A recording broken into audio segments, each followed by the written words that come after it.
Plus tôt, lors de la période des questions des élus, notre collègue Caroline Bourgeois a demandé au maire s'il avait au minimum réitéré la demande, entre guillemets, historique de Montréal sur le 5 cents du litre d'essence dédié au financement du transport collectif. M. le maire a répondu, par respect pour la Commission des transports de la Communauté métropolitaine, je me suis gardé de le faire.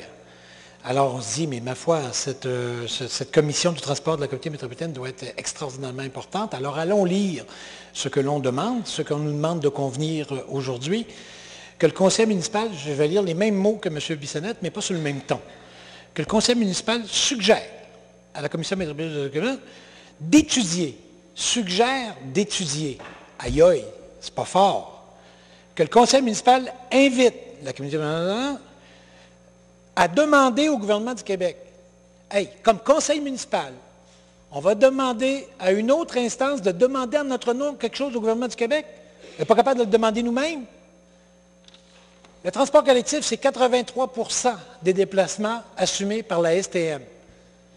Nous sommes les leaders du transport collectif. Nous devrions être, au nom du reste de l'espace métropolitain, le seul interlocuteur dûment reconnu par le gouvernement du Québec.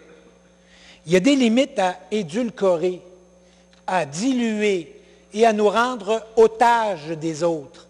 Il y a une conception là-dedans d'une sorte de communauté idéale où nous tournons en rond au son d'une musique doucereuse, la main dans la main, et nous sommes tellement heureux. C'est pas ça du tout. On a 60 concurrents qui nous entourent.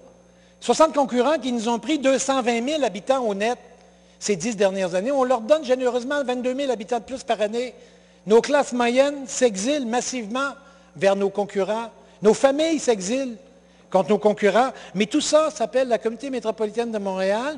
Donc, il faut faire semblant que c'est une... Quand Gilles Vaillancourt pense au développement de Laval, jamais il pensera à la subordonner à une décision prise en ce conseil. En 2007, quand le document de consultation du plan de transport a été rendu public, et toute l'année 2007-2008, jusqu'à ce qu'on adopte le plan de transport, on sentait qu'on avait le vent dans les voiles, qu'on avait une volonté très forte, et il y a un engagement qui était pris en un an, avant donc l'élection de 2009, d'explorer les modes de financement. Qu'est-ce qu'on a fait? On n'a rien fait. On s'est présenté à l'élection sans avoir aucunement donné suite. Maintenant, on est rendu en 2012, puis on suggère à un interlocuteur autre d'étudier, puis on invite à demander en notre nom. Il y a des limites. Que le maire de Montréal se lève, alors nous allons voter contre ça, parce que c'est du manger-mou, c'est littéralement du manger-mou. Et on invite le maire de Montréal à assumer sa responsabilité. Il nous reste quelques domaines dans lesquels nous sommes les leaders et où nous pourrions parler directement au gouvernement et nous pourrions parler au nom du reste de la communauté métropolitaine. Le transport collectif est l'un de ceux-là. Son financement crucial, c'est un de ceux-là.